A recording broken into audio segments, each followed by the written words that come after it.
Bem-vindas e bem-vindos a mais um U-Talks. No nosso tema de hoje, a gente vai falar sobre diabetes, tema tão importante também. E para isso a gente tem aqui presente o personal, Rafa Lund. Fala, galera! Sempre um prazer estar aqui com vocês. Flávia, muito obrigado pelo convite. Muito bom, Rafa. E uma convidada muito especial, doutora Carolina Rocha Luan, médica residente de endocrinologia e metabologia do Hospital Universitário Clementino Fraga Filho, principal complexo médico hospitalar da Universidade Federal do Rio de Janeiro, sendo considerado um dos mais importantes hospitais universitários do Brasil. Formada em medicina e atualmente tem focado nos estudos da endocrinologia. Bem-vinda, doutora!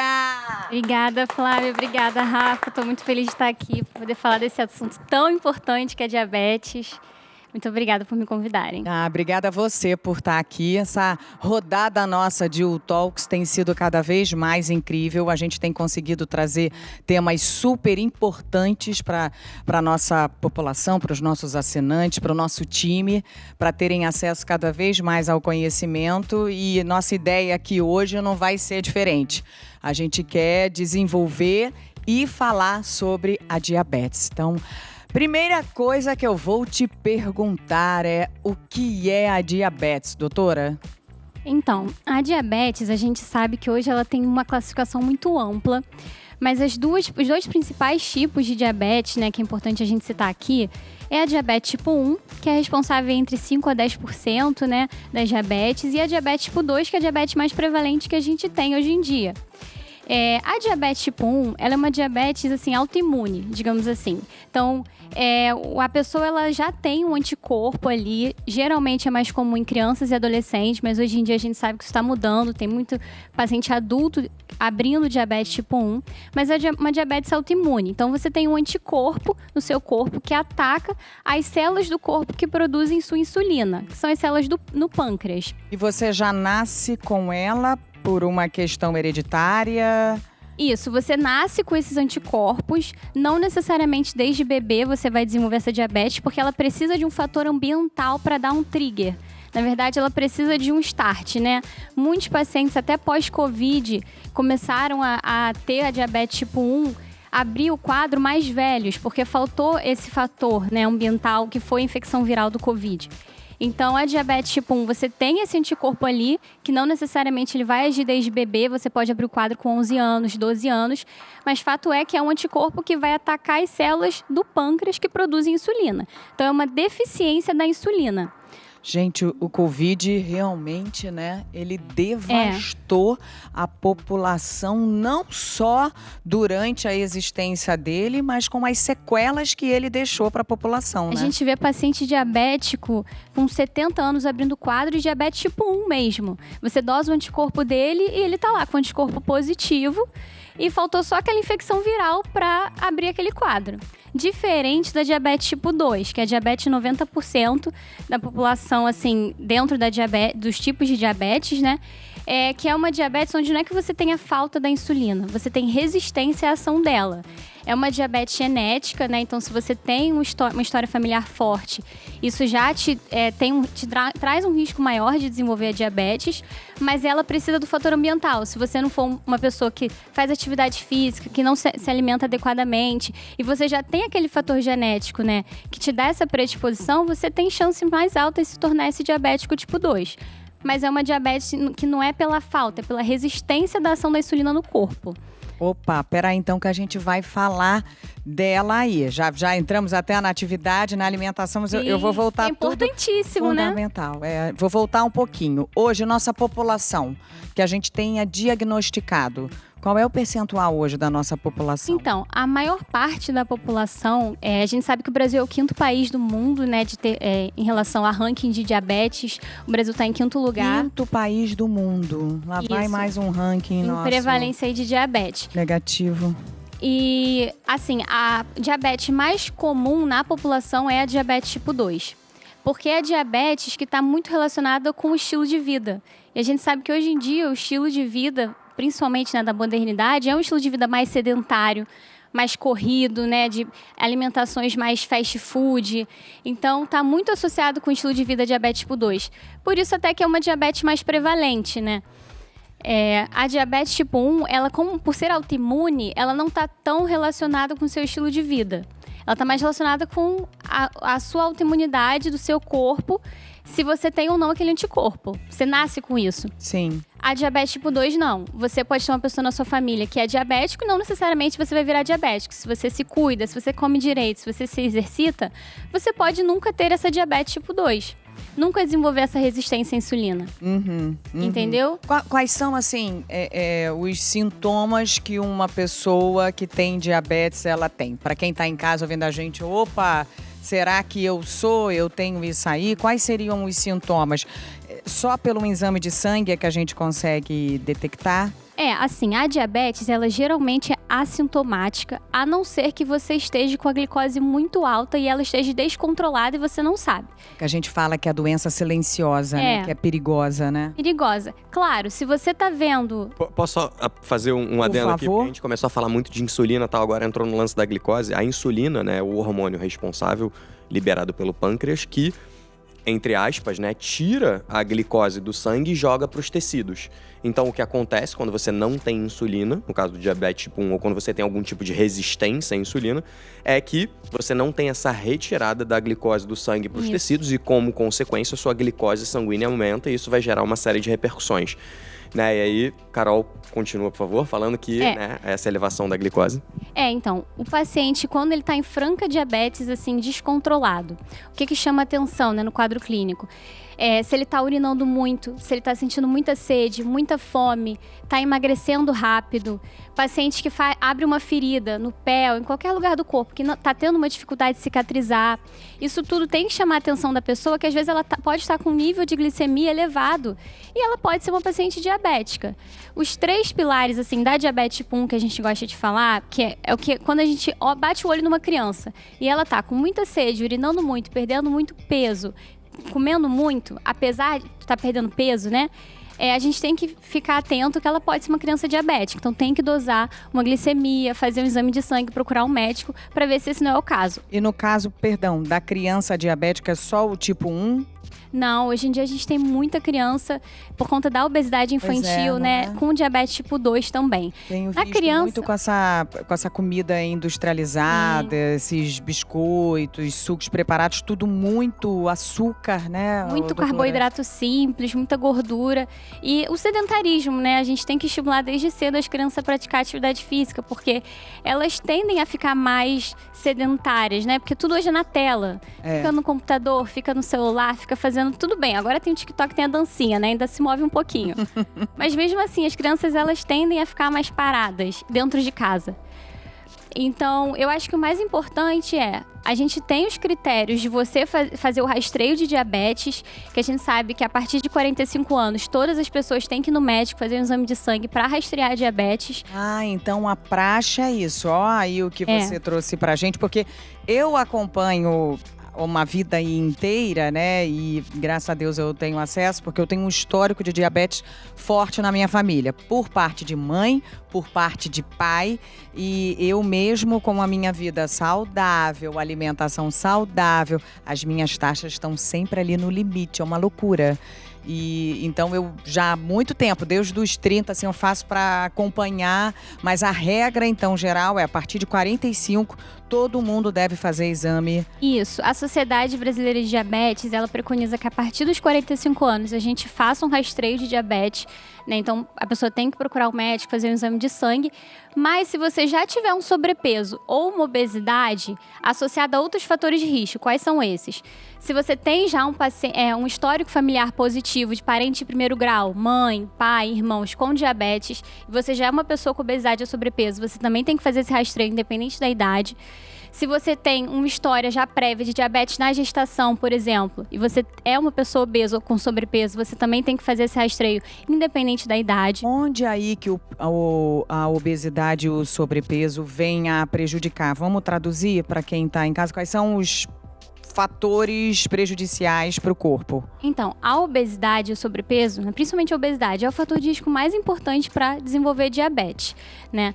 A gente sabe que a obesidade ela é inflamatória, ela aumenta os níveis de cortisol, então isso tudo aumenta as taxas de glicemia no sangue, né? Então, você ser uma pessoa com obesidade, você aumenta seu tecido adiposo, principalmente visceral. A gente sabe, tem um estudo que avaliou... Visceral que você está falando é uma gordura... Que fica entre as vísceras mesmo. Que fica entre as vísceras mesmo. Só um detalhe, não é aquela barriga de chope. Não é a barriga de chope. Não necessariamente é gordura visceral, tá? A gordura visceral é entre as vísceras.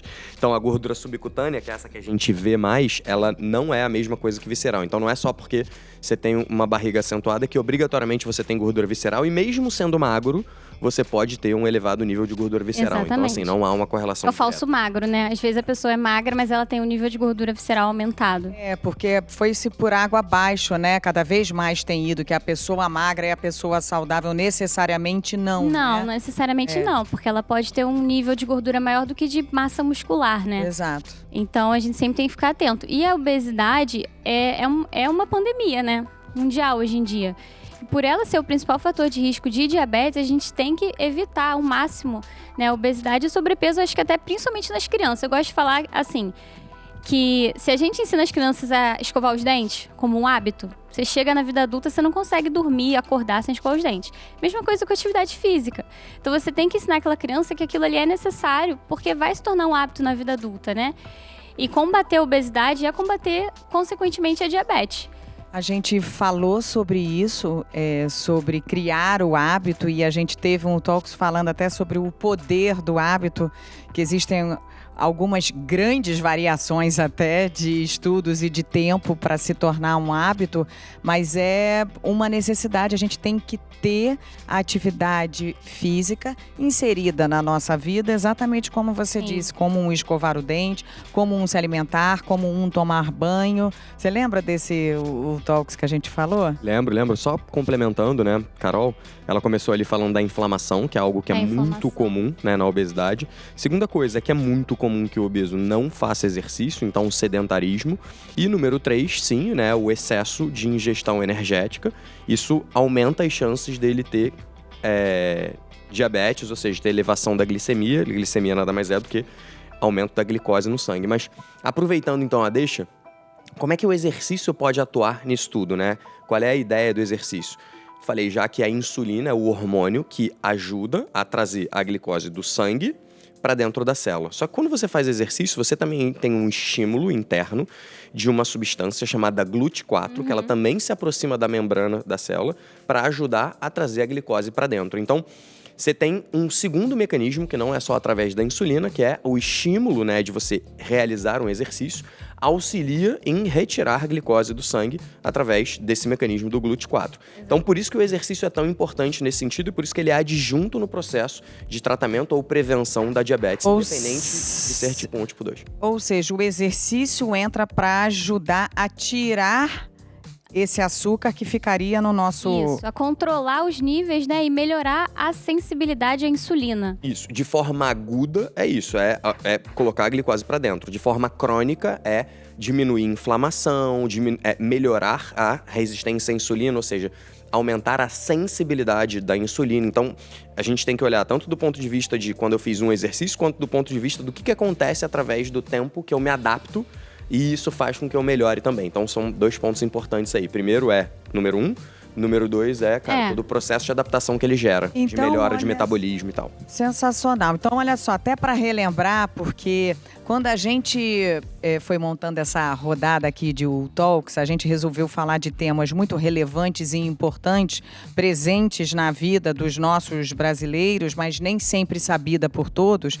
E os temas estão muito interligados. Então, a gente teve, por exemplo, um Talks onde a gente falou com o Dr. Erwin sobre compulsão alimentar e ele ali colocou a matemáticazinha para a pessoa saber fazer o cálculo se está acima do peso ou com sobrepeso. Um cálculo básico, que não é o mais profundo, mas que seria o peso da pessoa dividido pela É o IMC, né? O básico IMC. Pela altura vezes 2, né? Altura ao quadrado. Altura ao quadrado. Então, é o peso. Acho que é legal a gente botar de novo essa continha, divididos por sua altura ao quadrado. Você fica dentro de um ok se tiver até 24,9. Acima de 25... Acima de 25 já é um sobrepeso. Já é um sobrepeso e já é para você se preocupar e ficar ligado, independente da sua idade. Exatamente. Se você Só um detalhe sobre o IMC, gente, só pra gente não ficar também muito preso a ele. O IMC é uma medida simples e é mais fácil da gente avaliar a população utilizando o IMC. Mas não avalia tudo. Mas ela não avalia tudo. Por Sim. exemplo, eu tenho um IMC alto. Supostamente pelo IMC eu tenho sobrepeso. Só que o meu percentual de gordura é baixo. Então, assim, o IMC é uma medida ótima para você avaliar a população, mas ela tem limitações. Só pra gente não ficar completamente preso nisso, porque como a Carol usou o exemplo de uma pessoa que é falsa magra. A gente adora usar esse termo. Por quê? Porque tem pessoas que têm um peso normal, ou seja, um IMC ok, só que um percentual de gordura extremamente alto e uma massa magra muito baixa. Então, essa pessoa também tem um risco elevado, independente de estar com IMC normal.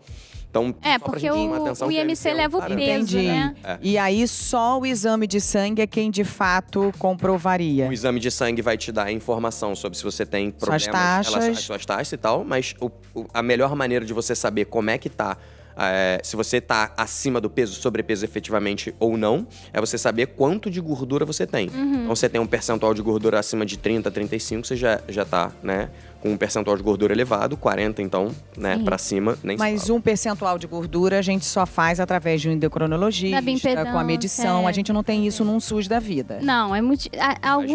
A medida mais simples Alguns que você locais pode ter. têm, mas assim, a nível de pesquisa, né? Lá no fundão a gente tem bioimpedância, mas a gente usa muito mais para a parte da pesquisa. A gente até está querendo começar a usar nos nossos pacientes diabéticos para poder fazer esse acompanhamento, mas ainda não está colocado em prática. Mas Aí Só pra... Então, pegando o que você falou, pegando o seu gancho. pensando em levar para a maravilhoso. população, como que eu vou lá rastrear para saber, né? IMC, uma ótima opção. A segunda coisa que você pode fazer, que é bem simples, é circunferência abdominal. circunferência abdominal. Acima de 102 para homem já é considerado um nível alto, né? E para mulheres, acho que é 97, é isso? 92. 88, né? 88. Acho que 88. Então, são valores só pra gente 102 ter. para homem e 88 para mulher. Acima disso, já começa a ser um pouco mais preocupante, porque aumenta o risco de doenças como um todo. Aí a gente não tá falando de obesidade em si, a gente tá falando de um risco aumentado de doenças de maneira geral. Mas foi só pra chamar atenção ao fato de que o IMC não é a única... Com certeza, não é pra dizer com que é certeza. ruim, não. Tô parando Pode ficar para preso. pensar em caminhos para quem tá assistindo a gente. Opa, como que eu posso ver se eu tô bem e verificar a minha saúde? No final da ponta do lápis vai ser através de um exame de sangue com as suas taxas. Isso, um exame de sangue. Aí a gente nunca dá o diagnóstico com só um resultado alterado, né? Tem que fazer glicemia de jejum aleatório, então é aquele exame de sangue que a gente pede para o paciente ficar de 8 a 12 horas em jejum e dosa a glicemia no sangue. A hemoglobina glicada, que é um parâmetro que a gente usa como média da glicemia dos últimos 3 meses, a gente também usa para poder dar o diagnóstico de diabetes. E tem um exame que a gente fala que é o teste de tolerância oral à glicose, que é um exame que o paciente ele vai tomar um suco bem docinho e a gente vai dosar a glicemia em 2 horas depois. Então, falando em valores, né? Uma glicemia de jejum a partir de 126 já é preocupante, já daria o diagnóstico de diabetes. Uma hemoglobina glicada, que é essa média da glicemia dos 3 meses, a partir de 6,5 para cima, também dá esse diagnóstico. E esse teste de tolerância oral à glicose, a partir de 200, 2 horas depois, né? A partir de 200, também daria o diagnóstico de diabetes. Mas sempre lembrar que tem que ter 2 resultados alterados para a gente poder dar esse diagnóstico. Tá. Então, falamos de alguns sintomas, alguns visíveis, outros não. Falamos como a gente conseguir averiguar se de fato a gente tem uma diabetes ou algum problema. Aí vamos tentar começar a trazer curas, prevenções do que pode ser feito para a gente não ter a diabetes na vida. Então, a diabetes até hoje não tem cura, né? Infelizmente é uma doença muito prevalente, Já mas se vive com... tem como o você fim. viver com diabetes super bem, assim, uma vida que nem uma pessoa que não tem diabetes. Não existe cura, mas também não se morre mais de diabetes, a não ser que você se abandone, a não ser que você não se Exatamente. cuide, né? Porque eu já perdi gente de diabetes lá atrás. Não se curava. Hoje, não se vivia até os fins dos seus anos com diabetes. Hoje sim, né? Hoje sim, hoje a gente tem paciente diabético tipo 1, que antigamente não falecia cedo, né, com 70, 80 anos de idade. E isso é uma revolução na medicina, né? A gente sabe que a diabetes, você cuidando direitinho, controlando seus níveis glicêmicos, você consegue ter uma vida normal, que nem qualquer pessoa que não tenha diabetes. Você só vai ter que ter uns cuidados a mais. Então, é importantíssimo. O pilar do tratamento para a diabetes é a atividade física e alimentação. Isso é muito importante. Digo assim, até mais importante do que o remédio quando a gente está falando de diabetes tipo 2. Porque a diabetes tipo 1, infelizmente, tem que fazer insulina, não tem jeito. Mas a atividade física e a alimentação, né? Você ter uma nutrição boa, adequada, né, que controle seus carboidratos, tudo que você está comendo é muito importante para você manter seus níveis glicêmicos normais. A medicação é um adjuvante, é necessário, mas se você não associar com atividade física e dieta, você não consegue manter sozinho uma glicemia boa. Gente, mais uma vez a gente falando aqui da atividade física, como é fundamental existir na nossa vida, para tudo. E aí, Rafa? O corpo foi feito para se movimentar, né? Essa é a beleza, assim, da coisa, né? Acho que eu escolhi certo minha profissão, graças a Deus. Mas eu vejo algumas questões, assim, interessantes, né? Diabetes tipo 1 realmente não tem pra onde fugir. A pessoa vai ter que fazer uso da insulina, não tem muito pra onde fugir. Diabetes tipo 2 tem ficado cada vez mais frequente, até pelo aumento também de obesidade, síndrome metabólica, que é a junção, né, de obesidade, diabetes e... Bom, enfim, mais alguma outra. Obesidade, diabetes e pressão alta, hipertensão. Isso, hipertensão. Obrigado, Carol. Então, a gente tem visto um aumento cada vez mais significativo disso, mas por quê? Porque as pessoas têm cada vez se movimentado menos e se alimentado cada vez pior. Pior no sentido de que, cara, querem facilitar a vida, querem tudo entregue fácil, querem, né, assim, fast food e tudo mais. Então, o que a gente vê é um aumento de coisas que vão prejudicar a nossa saúde. Óbvio que tem várias coisas que também facilitam, mas de maneira geral, quanto pior você se alimenta e quanto menos exercício você faz, maior o risco de você desenvolver todo tipo de doença. Seja ela diabetes, seja ela, né, saúde mental, como a gente já falou aqui, que podem estar muito relacionadas, ou qualquer outra coisa de doença crônica em geral. Então, esses são pilares, assim, fundamentais para tudo na saúde físico-mental, não adianta, não tem como... Tem um estudo dos Estados Unidos que foi feito com mais de 3.000 pessoas por 3 anos, que dividiram essas pessoas em 3 grupos, né? Um grupo que era atividade física e dieta balanceada. O outro grupo, isso pacientes pré-diabéticos, tá? Tinham alto risco de desenvolver diabetes. Então, um grupo ficou só na atividade física e na dieta, o outro grupo ficou na metformina, né? Que é uma das medicações principais para diabetes, e o outro grupo era um grupo controle, que não fez nada. Esse estudo, ele viu que você fazer atividade física, ter uma dieta balanceada, diminui 58% o risco de você desenvolver diabetes. Gente, é gigantesco o percentual. Meu Deus, é bem 58%. Alto. E o grupo da metformina teve uma redução de 31%. Então, assim, você vê que a atividade física e a dieta, isso falando de pré-diabéticos novamente, tá? É muito importante para você evitar progredir para diabetes. Porque enquanto você tá pré-diabético, você ainda tem aquela chance de você evitar se tornar diabético, né? Então, é aquele momento que você tem para mudar a sua vida. Então, vamos lá, vamos relembrar quem tá aí acompanhando a gente, como é importante ter atividade física, de inserir essa atividade física no seu dia a dia. Se você não consegue todo dia, que paute nas 3 vezes por semana, ou que paute no fim de semana, como a gente já falou também, naquela... eu tô cheia de dados dos nossos Talks, os 30 minutos, 5 dias por semana, mas enfim, que no balanço final você consiga ter praticado essa atividade. Se você não tiver a meia hora, que você faça os 15, 20. A gente tem módulos rápidos de U15 que a gente desenvolveu exatamente pensando no corre-corre nosso do dia a dia e de vou conseguir parar para me exercitar 15. E a alimentação, né? E faça a atividade começando pelo que você mais gosta, se você é sedentário, se você está aí iniciando. A gente vai estar lá com vários módulos, não só de treino, mas também de pílulas explicativas de como executar. Mas Rafa e outros já sempre bem falaram, comece pelo que você mais ama para você criar o hábito em você. E alimentação saudável. A gente lançou aqui o Guia da Alimentação com a GN Nutri, onde a ideia era trazer exatamente o conceito de comida de verdade, porque hoje a gente se alimenta com tudo muito pronto, industrializado, com a gordura saturada. É uma doideira, né, doutora? A gente sempre fala, a gente tem que descascar mais do que desembalar, né? É boa essa frase. A gente tem que descascar, viu, suas laranjas à noite, mais do que desembalar. Porque o Rafa agora deu para comer um monte de laranja à noite. Mas é melhor o descascar.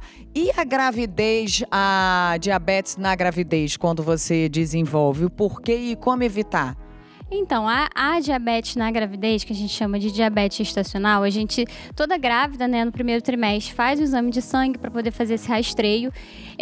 A causa da diabetes na gestação ainda não é muito bem elucidada. O que se sabe é que quando você tem uma diabetes gestacional, a sua chance de se tornar diabética na pós-gestação, depois que você teve seu filho, é maior do que uma gestante que não teve diabetes. Então, você tem que ficar atento para ver, né, depois que você ter o neném, fazer exame de sangue, acompanhar com o médico para ver se você não vai se tornar diabética. Existe aquela diabetes na gestação em que a pessoa não era diabética e ficou diabética, e tem aquela diabetes em que provavelmente aquela pessoa já era diabética, não sabia, e só diagnosticou na gestação. Então, existem esses dois tipos de diagnóstico. Então, tem que ser consultado por um médico para saber qual diabetes gestacional que você tem. Porque existem dois tipos. E para você não desenvolver essa diabetes gestacional? É a mudança do estilo de vida. Você tem que ter um estilo de vida pré-concepção bom. Você tem que não ter sobrepeso, não ter obesidade, nada disso. Mas como não sabe direito a causa da diabetes gestacional, o que a gente sabe é que você tem que ter um estilo de vida saudável para você não desenvolver essa diabetes. Apesar de que eu vejo muito na maternidade escola onde eu trabalho, pessoas jovens que, assim, você olha eutrófica, né? Eutrófica é ter um IMC normal. Um IMC normal. E acabou se tornando diabética na gestação. E aí a gente tá falando de índice de massa... O IMC. Índice de massa corporal normal. Isso. Abaixo de 25. Tá, ela não tem gordura elevada, ela... Na verdade, foi o que o Rafa falou. O IMC a gente não pode avaliar a gordura, porque a gente avalia o peso e a altura, né? Ela, na verdade... Peso normal, ela tinha um peso normal, tá dentro da normalidade pro peso. Ela tem um peso normal. É porque o IMC, como ele avalia o peso, às vezes a pessoa é pesada porque ela tem muita massa magra, né? Muito músculo. Então Desculpa, não é Flávia, muito fidedigno. Era só o que me faltava. Muita laranja. Mas falando assim, a nível de SUS, né? A nível do que a gente tem na rede pública, a gente tem que usar o IMC, não tem jeito. Mas pessoas que têm um IMC normal, ou seja, um peso normal para altura, acabam se tornando diabéticas na gestação. Quando você vai fazer uma avaliação pré-gestação, você vê que aquela pessoa não comia bem. Então, era aquela realmente magra de ruim. Não se alimentava bem, mas era magra. Não tinha um sobrepeso, nada disso. Entendi. Mas ela já devia ter uma alimentação ruim, que estava lá sobrecarregando aquele pâncreas. E na gestação, você acaba ficando sobrecarregada, né? Você está gerando um neném. Então, a diabetes pode abrir na gestação. E essa pessoa nunca ter sido diabética antes. Então, é muito importante, assim que você engravida, você tem que procurar um profissional, porque você tem que fazer esse rastreio no primeiro trimestre e nos outros trimestres seguintes. Porque não é porque no primeiro trimestre que você estava com uma taxa glicêmica normal, que no segundo você não pode abrir um quadro de diabetes. Sim. E na gestação, a gente sabe que o único tratamento é com insulina. Existe um índice diferente de diabetes na mulher e no homem ou não? Não, a forma de diagnóstico é a mesma. Os níveis para diagnóstico são os mesmos. E não existe de mulher ter mais diabetes do que homem? Não, hoje em dia está muito misturado, porque na verdade, como a gente está falando mais de diabetes tipo 2, que é mais prevalente, como está muito associado ao estilo de vida, isso não tem muita diferença entre gênero. Porque está mais relacionado com a forma... Se a gente for ver, né, os níveis de obesidade, se é mais comum em mulher ou mais comum em homem, aí daria pra gente fazer um estudo em relação a isso. Mas evidência, sim, não. E doutora, você que tem se aprofundado cada vez mais em endocrinologia, se a gente pudesse montar um cardápio para quem está ouvindo a gente em casa, o que seria um cardápio básico, aconselhado e certeiro para quem está ouvindo a gente acompanhar? Então, eu acho que o principal, né, que a gente fala para os nossos pacientes é que tem que evitar carboidrato simples, né? E alimentos com alto índice glicêmico. Aí traduz, o que a gente fala de carboidrato simples? Gente, eu tô num trava-línguas aqui nesse Talks. É pão, né? Massa. A gente sempre explica pra eles que se eles quiserem comer pão, por exemplo, que é uma coisa muito cotidiana do brasileiro, né? Pãozinho francês de cada dia. Francês de cada dia. A gente fala, ó, troca por um pão integral. Porque aí você não tira o pão daquele paciente, não torna aquilo muito desgastante, você bota um pão integral que tem mais fibra, então o índice glicêmico é um pouco menor. Você sempre tem que orientar ele que ele não precisa ficar sem comer. Ele só tem que mudar o que ele está comendo. Então, carboidratos simples, pão, massa, né, arroz. Muitas pessoas que a gente atende no ambulatório fala que não come quase arroz. E arroz é um carboidrato simples que aumenta muito o nível glicêmico. E é um carboidrato que está no nosso prato, no almoço e na janta, muitas vezes, né? Gente, chinês, japonês tem muito diabetes porque a base da comida deles tá ali calcada no arroz. A questão do arroz é a quantidade, né? Ah, então pode. A quantidade é que é a questão. Exatamente. Né? Não é aquela cambuquinha, a chinesinha que a gente come, né? Não, quando você vai ver, a pessoa fala que metade do prato dela é arroz. É muito arroz. Para o paciente diabético, aquilo ali é uma bomba de glicemia. Arroz é muito bom. É porque você tem que pensar o seguinte, né? Imagina no caso de um diabético, né? Onde o problema é a glicose. O carboidrato nada mais é do que uma fonte, né, de glicoses. São várias glicoses juntas que formam um amido e, como consequência, um carboidrato. Então, esse é o cuidado que o diabético tem que ter, porque ele está colocando aquilo que supostamente faz mal para ele para dentro. Então, tudo que você puder fazer de forma que minimize essa elevação exagerada da glicemia, né, da glicose e tal, seria interessante. E aí a gente começa a ter uma série de poréns que seriam muito discutíveis, que é, então beleza, e se eu restringir esse grupo, né, de alimentos, carboidratos em geral, será que isso seria uma opção?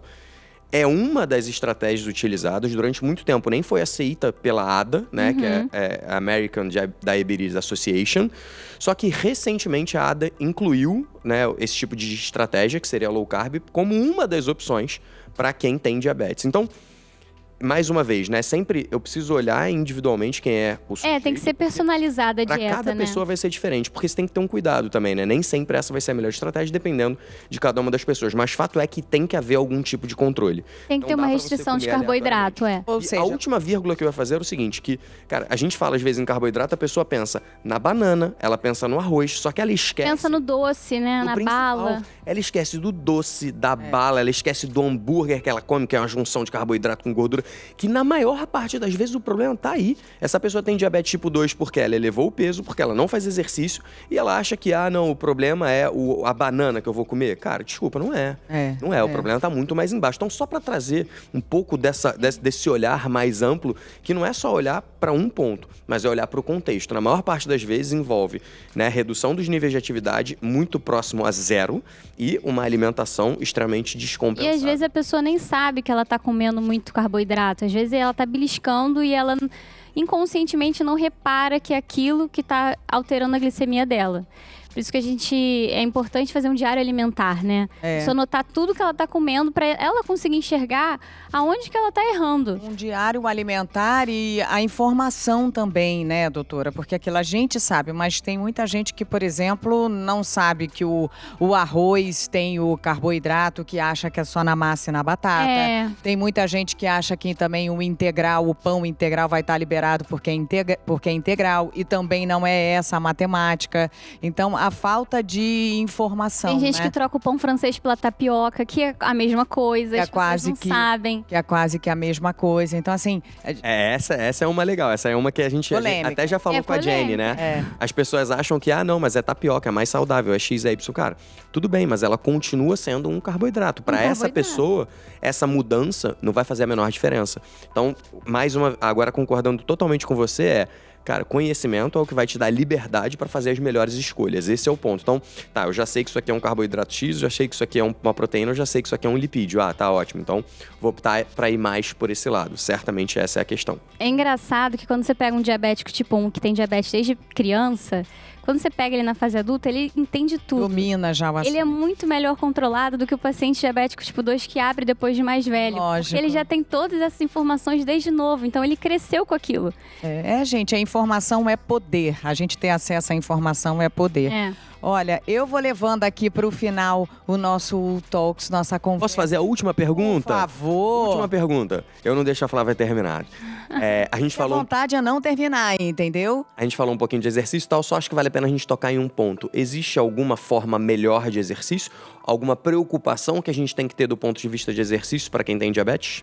Então, sim. Quando a gente fala de exercício no paciente diabético, a gente sempre tem que saber com qual diabetes a gente está lidando, né?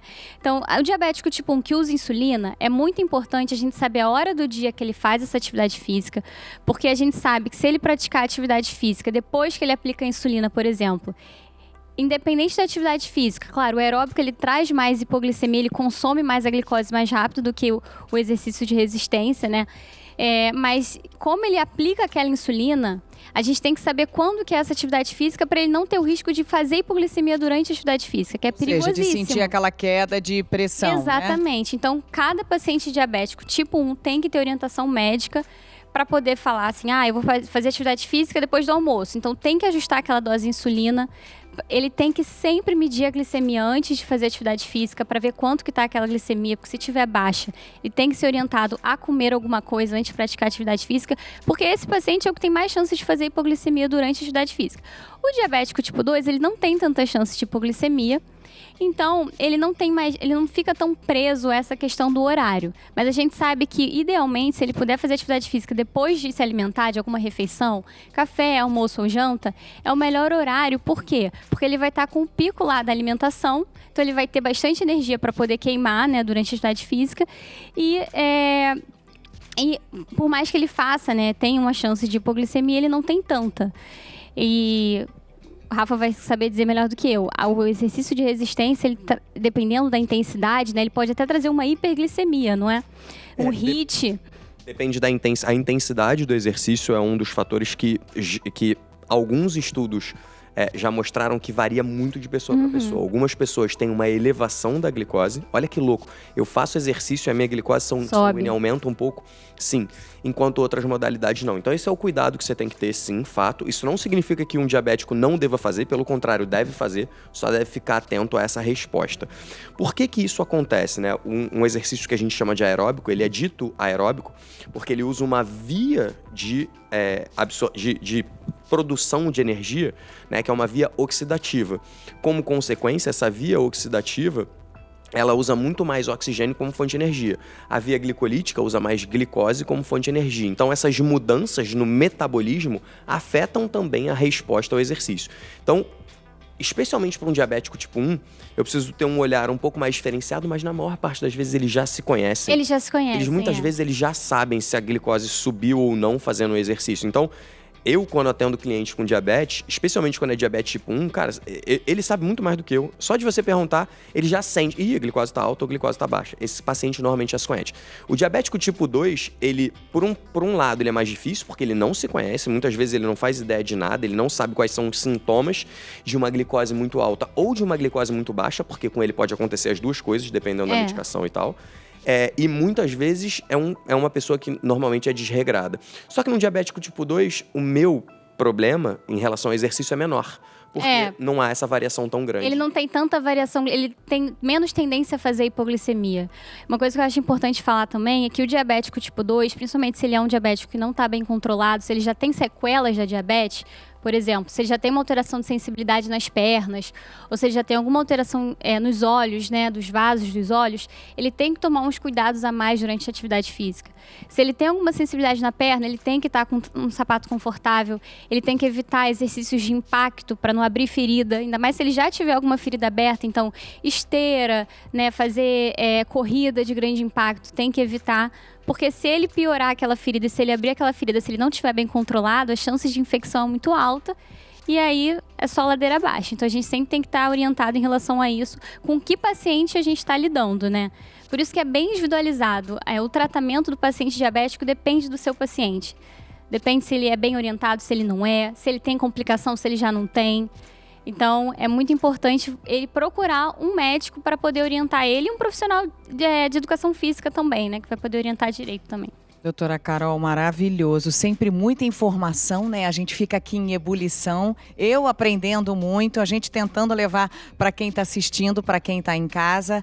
Acho que a gente tentou contar um pouco aqui quais seriam os sintomas, quais seriam as maneiras de tentar se descobrir, ou para quem já tem, quais os cuidados mais ainda redobrados, né? Mais uma vez, assim, informação, uma ferramenta importantíssima na nossa vida. Então, é a gente saber o que a gente está comendo, qual é o alimento que a gente está colocando para dentro. É a importância da atividade física, seja qual for o seu lugar. A atividade física tem que estar existindo, como ela traz os benefícios para a gente. Então, assim, foi muito enriquecedor. Queria te agradecer. Bom demais a gente aqui nessa troca. E a gente tem pedido para os nossos convidados, a gente tem pedido e a gente tem invertido um pouco a situação e pedido para que vocês façam o desafio aqui para a gente e para quem nos acompanha na O Treino. Esse desafio funciona como uma espécie de uma dica, de uma meta, de que você poderia deixar aqui pra gente. E aí, queria saber qual seria a sua. Qual seria o meu desafio? Pra gente um desafio, praticar. Uma dica para que a gente possa colocar em prática, a gente e quem está nos ouvindo. É um desafio que eu pratiquei durante a minha residência, que eu achei muito, muito difícil e é algo que os pacientes diabéticos têm que fazer. E eu acho interessantíssimo a gente tentar fazer para se botar um pouco no lugar deles. Contar a quantidade de carboidrato que você consome num dia. É dificílimo. E tem paciente que tem que contar para saber quanto de insulina que vai aplicar. E aí tem uma tabela para isso? Existem aplicativos que ajudam, né? Hoje tá mais fácil, né? Hoje tá mais fácil. Tem uma tabela nutricional que ajuda, tem até da Sociedade Brasileira de Diabetes, tem a tabelinha. Só que os aplicativos ajudam muito mais, né? Você bota lá uma colher de arroz, ele vai te dar a quantidade de carboidrato. Então eu vou pedir... Tem uns de foto, né? Você tira uma foto. Eu vou pedir sua ajuda para você indicar pra gente esses aplicativos e essa tabela.